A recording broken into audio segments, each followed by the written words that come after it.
Hello dear, welcome करता हूँ YouTube channel nursing ज्ञान में। जितने भी सेकेंड ईयर के डियर स्टूडेंट हैं, तो आप सभी के लिए आज की इस वीडियो में चाइल्ड हेल्थ नर्सिंग का आपको पता होना चाहिए कि पिछले सप्ताह में हम 3 सब्जेक्ट का रिवीजन करवा दिए थे। यह चाइल्ड हेल्थ जो कि लास्ट चौथा सब्जेक्ट होता है, चौथा पेपर होता है, यह रह गया था, हम लोग को नहीं कर पाए थे। तो आज की इस वीडियो में हम लोग चाइल्ड हेल्थ का देखेंगे और फिर कल से जो है हम लोग MSN 1 से शुरू करेंगे। ओके, तो आपको सबसे पहले पता होना चाहिए कि आपके सेकेंड ईयर में कितने 4 सब्जेक्ट है। पहला है MSN 1, ठीक है, पहला पेपर होता है। फिर सेकेंड पेपर होता है MSN 2 होता है। फिर होता है मेंटल हेल्थ नर्सिंग होता है MHN। फिर होता है CHN, जिसको हम लोग चाइल्ड हेल्थ नर्सिंग कहते हैं। ठीक है, तो ये 4 सब्जेक्ट है, आपको ध्यान में रखना चाहिए। तो चलिए शुरू करते हैं चाइल्ड हेल्थ नर्सिंग का। पहला क्वेश्चन बहुत ही खूबसूरत प्रश्न है। आपके देखते होइएगा कि बच्चा जन्म लेता है तो उसको बहुत सारे बच्चे में जॉन्डिस हो जाता है। ठीक है, तो यह चीज़ें हम लोग आज देखेंगे कि नवजात शिशु कमला या पीलिया क्या होता है, इसके कारण, चिन्ह, लक्षण, जांच एवं प्रबंध के बारे में लिखिए। यह बहुत अच्छा क्वेश्चन है, पूछा जा सकता है 10 नंबर में या 5 नंबर में भी पूछा जा सकता है। ठीक है, सबसे पहले देखिए, नवजात शिशु कामला या पीलिया उसी को कहते हैं। नियोनेंटल जॉन्डिस होता है। नियोनेंटल मतलब क्या होता है? नवजात शिशु, और जॉन्डिस मतलब पीलिया, यानी नवजात शिशु का पीलिया। अब ये जो पीलिया है तो इसके कारण बताना है, इसका चिन्ह, लक्षण, डायग्नोसिस, प्रबंध सब कुछ बताना है।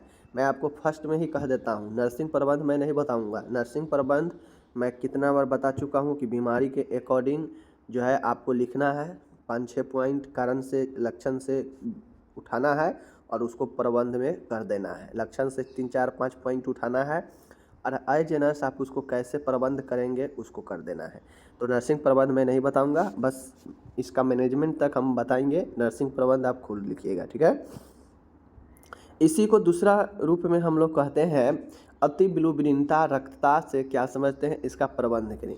अति बिलुबिलीनता का मतलब होता है कि हाइपर बिलुरुबिनिया। ठीक है, हाइपर बिलुबिलीमिया का मतलब होता है कि जो बिलुबिलिन का लेवल है वह अत्यधिक हो जाना, तो उसी को हाइपर बिलुबिलीमिया कहते हैं।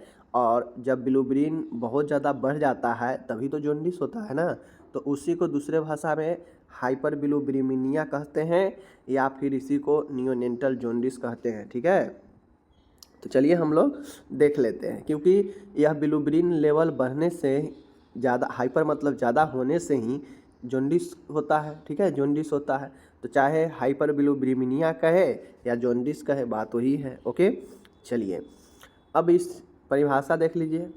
नियोनेंटल जॉन्डिस या कमला, नवजात शिशु के शरीर में रक्त में बिलुबिलिन की अत्यधिक मात्रा इकट्ठा होने को अति बिलुबिलिन रक्तता कहते हैं। समझ गए ना बात को, कि नवजात शिशु, चूँकि हम लोग को नवजात शिशु के बारे में ही पूछ रहा है, तो बच्चा जन्म लिया, जन्म के 24 घंटे, 48 घंटे, 72 घंटे, ठीक है, या जन्म के 1-2 दिन के अंदर अगर रक्त में बिलुबिलिन की मात्रा बहुत ज़्यादा इकट्ठा हो जाए तो उसे हम लोग अति बिलुबिलीनता कहते हैं। ठीक है, जिसमें शिशु की त्वचा पीली पड़ जाती है। जिसमें होता यह है कि जब बिलुबिलिन लेवल बढ़ता है ना, तो बच्चा का शरीर पीला पीला होने लगता है, क्योंकि जो बिलुबिलिन होता है वह त्वचा पर आकर चिपक जाता है अंदर से, जो नवजात शिशु का कमला या पीलिया कहलाता है। ठीक है, आँख पीला हो जाता है, गर्दन पीला, पूरा बॉडी पीला हो जाता है शिशु का, तो यही जो है पीलिया होता है। बातें को समझ गए? जॉन्डिस होता है।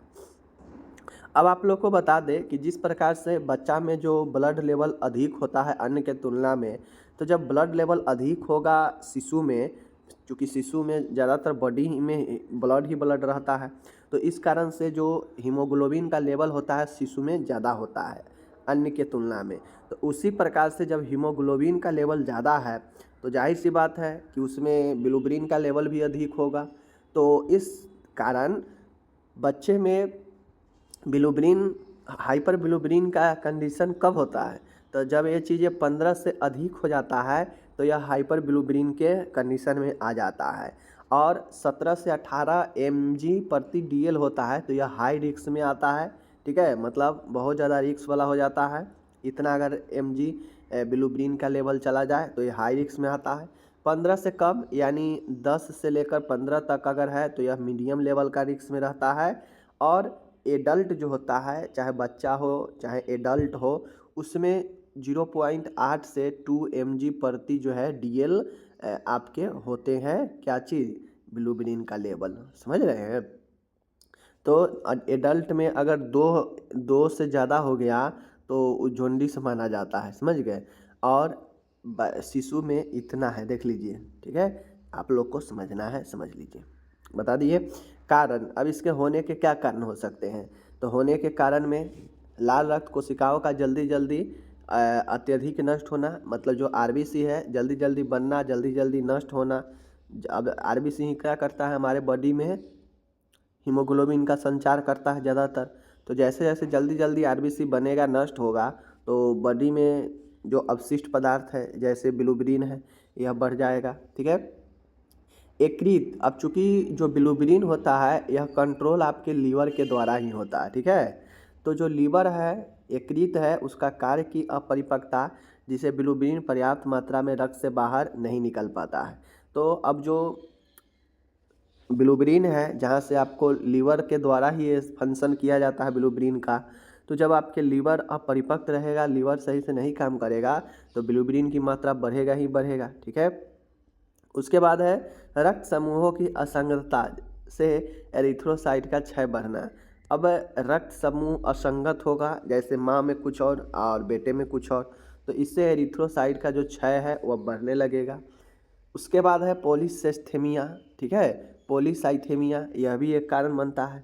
तो ये सब कारण है, कारण आप लोग ध्यान में रखिएगा कि RBC का क्षय, जल्दी जल्दी नष्ट होना, बनना, लीवर का फंक्शन काम सही से नहीं कर पाना, जिससे बिलुबिन की मात्रा रक्त से नहीं निकल पाता है, रक्त समूह के असंगतता से एरिथ्रोसाइट का क्षय बढ़ना, पॉलीसाइथेमिया, यह सब कारण बनता है हाइपरबिलुबिनिया का, ठीक है। आगे अब इसके लक्षण क्या होंगे, चलिए साइन एंड सिम्टम्स को देखते हैं। अब लक्षण है तो आप लोग कॉमन जानते हैं जॉन्डिस में क्या क्या लक्षण होते हैं। थकावट आता है, ठीक है, चूँकि ब्लड का कमी होता है RBC का, तो थकावट आएगा। बच्चा में वोमिटिंग होता है, बच्चा का जो मूत्र है वह गहरा डार्क कलर का यूरिन हो जाता है, मल काला हो जाता है, ठीक है। तो ये सब लक्षण जो है होता है। और भी लक्षण आप लोग लिख सकते हैं, क्या क्या लक्षण, चेहरा पीला पड़ जाता है, ठीक है, नाखून पीले पीले हो जाते हैं गुलाबी के जगह, ठीक है। उसके बाद त्वचा पीला हो जाता है, आँख पीले पड़ जाते हैं, ठीक है। तो ये सब लक्षण आप लोग और इंक्लूड कर लीजिएगा, चेहरा पीला होना, आँख का पीला होना, नाखून का पीला होना, ठीक है, ये सब जो है आप लोग और इसमें ऐड कर लीजिएगा लक्षण में, ठीक है। चलिए निदान की बात किया जाए तो इसमें कुछ टेस्ट होता है, डायग्नोसिस किए जाते हैं, जैसे ब्लड के जांच में सीरम बिलुबिन का चेक किया जाता है, ब्लड ग्रुप RH फैक्टर का जांच किया जाता है, माँ और शिशु दोनों का, क्योंकि अभी ऊपर कारण में देखे हैं कि ब्लड असंगतता भी इसका कारण बन सकता है, कि माँ में कुछ और बच्चे में कुछ और। हीमोग्लोबिन लेवल चेक किया जाता है, ब्लड का टेस्ट किया जाता है, LFT लीवर का टेस्ट किया जाता है, और कुंभ टेस्ट होता है। तो इन सभी जाँचों को किया जाता है और जिससे पता चलता है कि किन कारणों से जॉन्डिस है, ठीक है। अब हम लोग कारण लक्षण जान लिए, निदान भी जान लिए, तो अब हम लोग आते हैं प्रबंध में, मैनेजमेंट में। तो माय डियर, यह जॉन्डिस है, तो जॉन्डिस के मैनेजमेंट में हम क्या क्या करते हैं। तो जॉन्डिस के मैनेजमेंट में सबसे हाइपरबिलुबिनिया के कंडीशन में बच्चे के लिए सबसे जो पहला होता है वह फोटोथेरेपी ही होता है। फोटोथेरेपी जिसे प्रकाश चिकित्सा कहते हैं। इसमें होता है कि जो शिशु होता है, शिशु को नीले प्रकाश में खुला छोड़ा जाता है, मतलब एक इक्विपमेंट होता है, समझ गए, फोटोथेरेपी, जिस इक्विपमेंट में बच्चे को रखा जाता है, ऊपर से बच्चे के ऊपर लाइट पड़ता है नीला कलर के। अब यह नीला कलर के जो लाइट होता है तो यह खतरनाक होता है, तो इसके लिए उसमें उस लाइट में 2-3 ट्यूब जो है वाइट कलर का भी जो है लगाया जाता है, ताकि नीला और वाइट दोनों मिक्स हो जाए, जिससे बच्चा पर खतरा ज़्यादा न छोड़े, ठीक है। जिसे बिलुबिन का प्रकाश भंगुरन हो जाए, वह त्वचा में जमे अप्रत्यक्ष बिलुबिन घुलनशील अहानिकारक पदार्थ में बदल जाए, जो कि गुर्दों द्वारा मूत्र के रास्ते शरीर से उत्सर्जित कर दिए जाते हैं।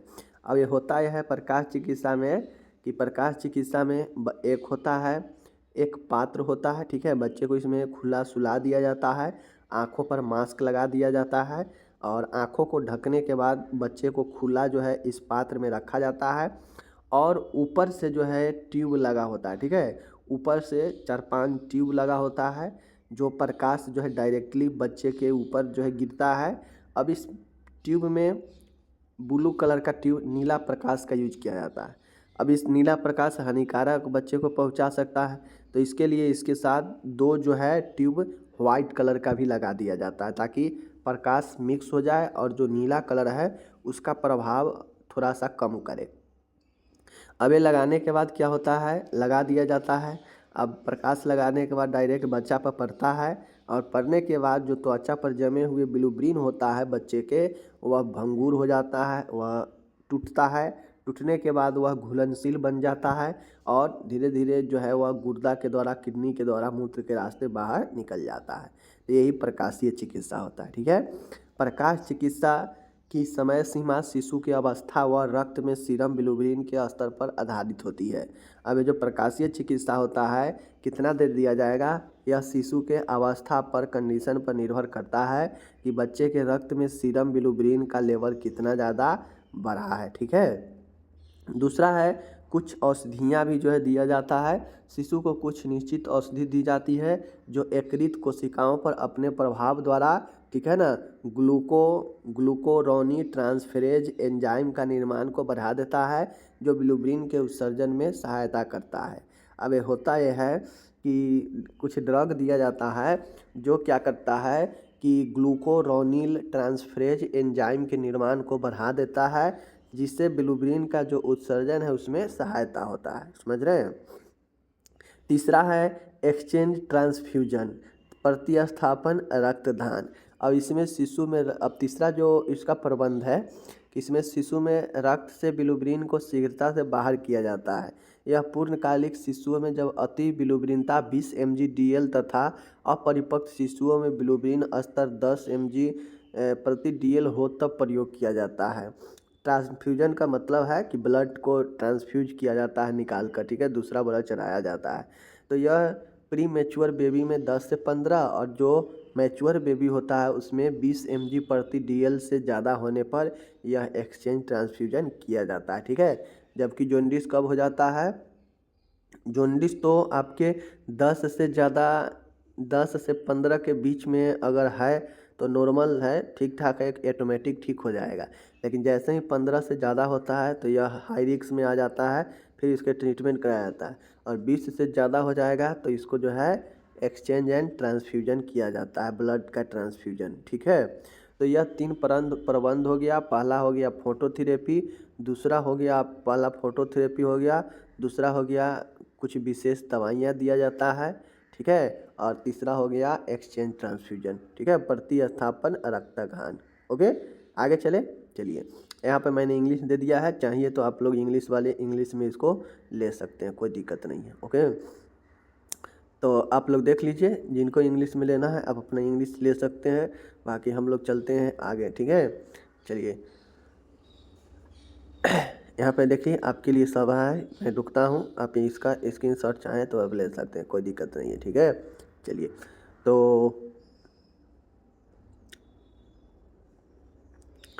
तो यहाँ पे मैंने स्क्रीनशॉट, उम्मीद है आप लोग ले लिए होंगे। अब हम लोग चलते हैं नेक्स्ट क्वेश्चन में।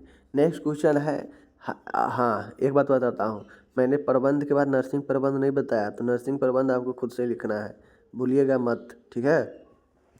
अब यहाँ पे आता है हाइड्रोसेफलस।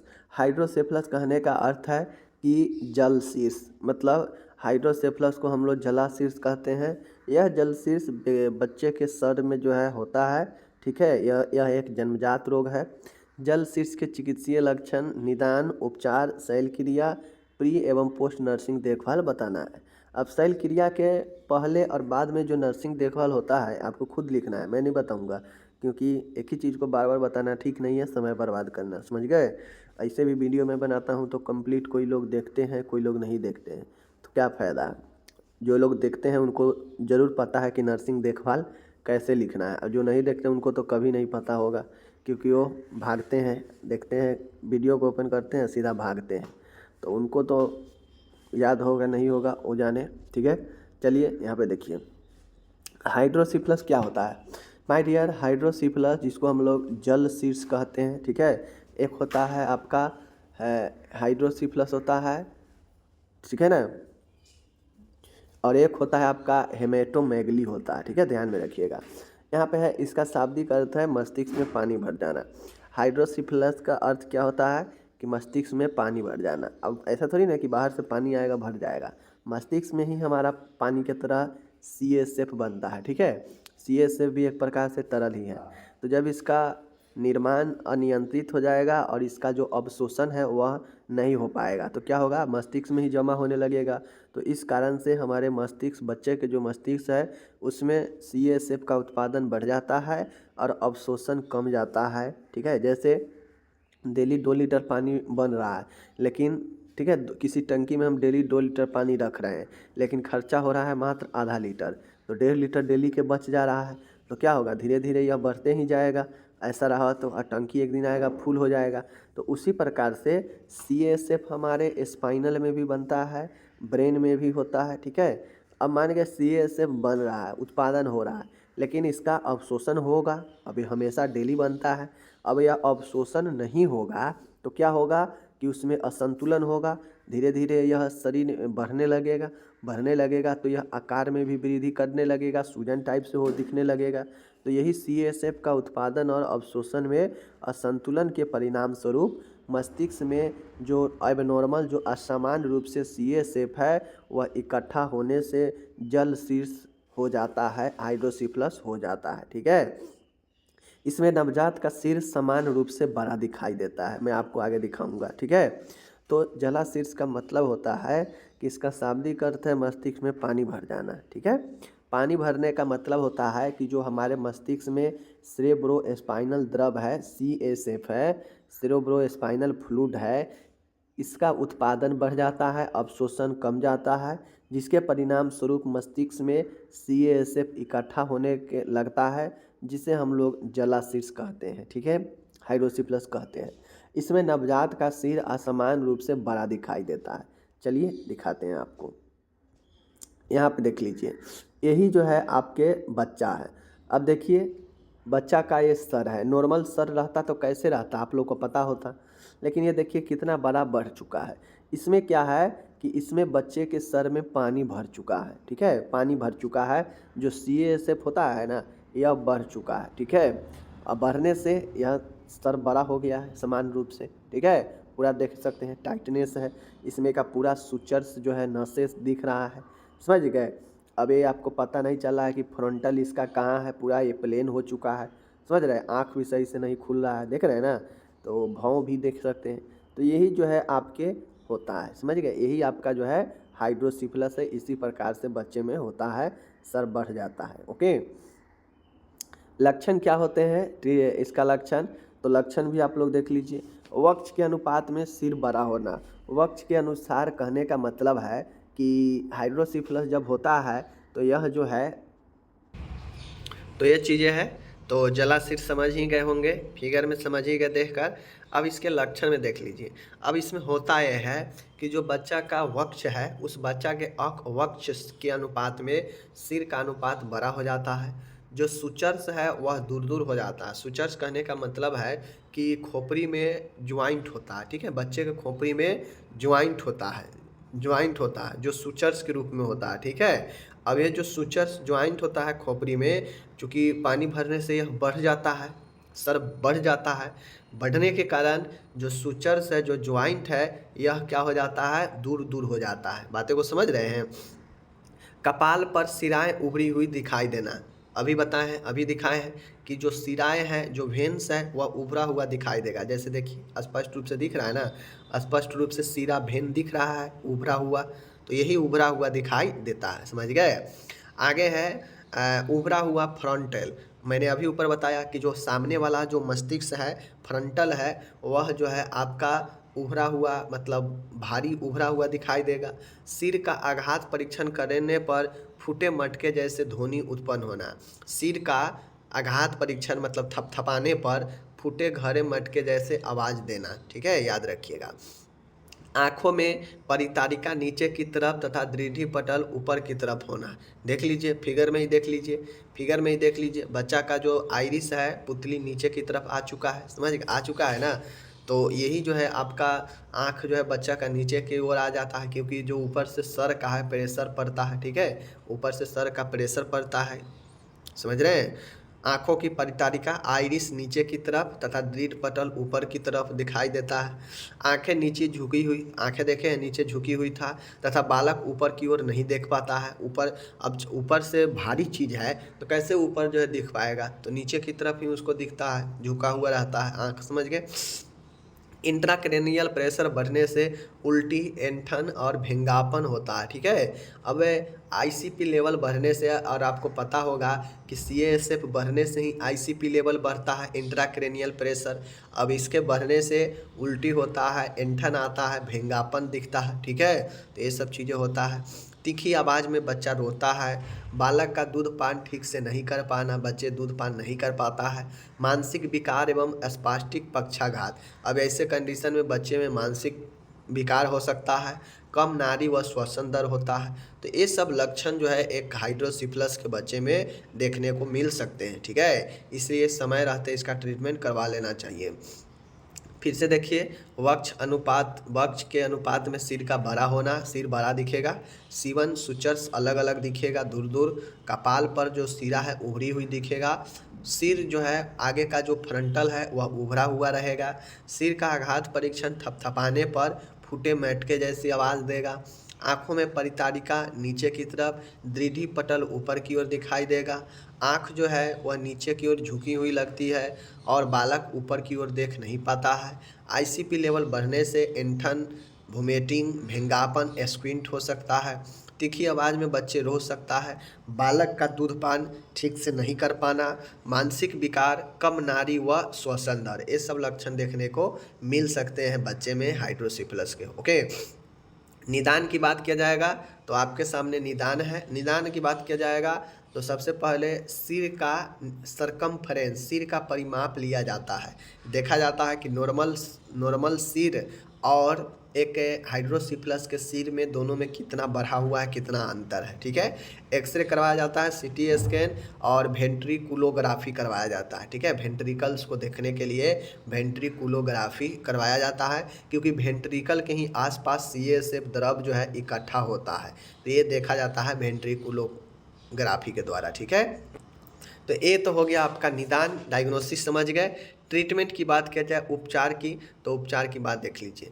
उपचार में क्या होगा, सबसे पहले इंट्राक्रेनियल जो प्रेशर है, सीएसएफ बढ़ने से जो इंट्राक्रेनियल प्रेशर बढ़ा हुआ है, इसको कम करने के लिए दवाइयाँ दिया जाता है, जैसे मेनिनटोल, फुरसामाइड। ये दवा क्या करता है कि अत्यधिक जो तरल इकट्ठा है उसको निकालता है बाहर, और जिससे प्रेशर कम लगता है। तो आईसीपी लेवल को कम करने के लिए जो है मेनिनटोल दवा, फुरसामाइड दवा दिया जाता है डायूरेटिक्स ग्रुप के, ठीक है। सर्जरी किया जाता है, जैसे वेंट्रिकुलोस्टोमी और कोरोइड प्लेक्सोटोमी, ठीक है। कोरोइड प्लेक्सोटोमी या फिर वेंट्रिकुलोस्टोमी सर्जरी की जाती है। लंबर पंक्चर के द्वारा सीएसएफ निकाला जाता है। लंबर पंक्चर पढ़ा चुके हैं। लंबर पंक्चर करके, ठीक है, स्पाइनल में इंजेक्शन लगा के सीएसएफ निकाला जाता है, ये भी ट्रीटमेंट है। और नहीं तो संटिंग करके जो सर का पानी है उसको किसी दूसरे अंग में ले जाकर छोड़ दिया जाता है, कनेक्शन बना दिया जाता है, तो यही संटिंग होता है। चलिए संटिंग मैं आपको एक बार फिगर में दिखा देता हूँ। इंग्लिश वाले इंग्लिश पहले आप यहाँ से स्क्रीनशॉट ले लीजिए, ठीक है, कोई दिक्कत नहीं है, आराम से लीजिए। एकदम ज़बरदस्त तरीके से यहाँ पे सब चीज़ बताया जाता है। आप पढ़ने वाले स्टूडेंट हैं, बिल्कुल आकर पढ़ सकते हैं, कोई दिक्कत इधर नहीं है, ठीक है। तो डायग्नोसिस वगैरह सब ट्रीटमेंट वगैरह यहाँ पे मैंने आपको बताया, ठीक है। चलिए अब संटिंग का मामला है, संटिंग का मामला देख लीजिए कि संटिंग का मामला क्या कहता है। अब आपको पता है कि सर में पानी भर जाता है, तो सर में कहाँ पे भरेगा, वेंट्रिकल के आसपास ही भरता है, ठीक है। तो यहाँ पे वेंट्रिकुलर है, ठीक है, वेंट्रिकल है। अब ये वेंट्रिकल जो होता है, यह वेंट्रिकल जो है इसी में पानी, इसी के आसपास पानी रहता है। तो ये पानी बढ़ने से सर का आकार बढ़ जाता है, बहुत सारी समस्या हो जाता है जो ऊपर देखे हैं।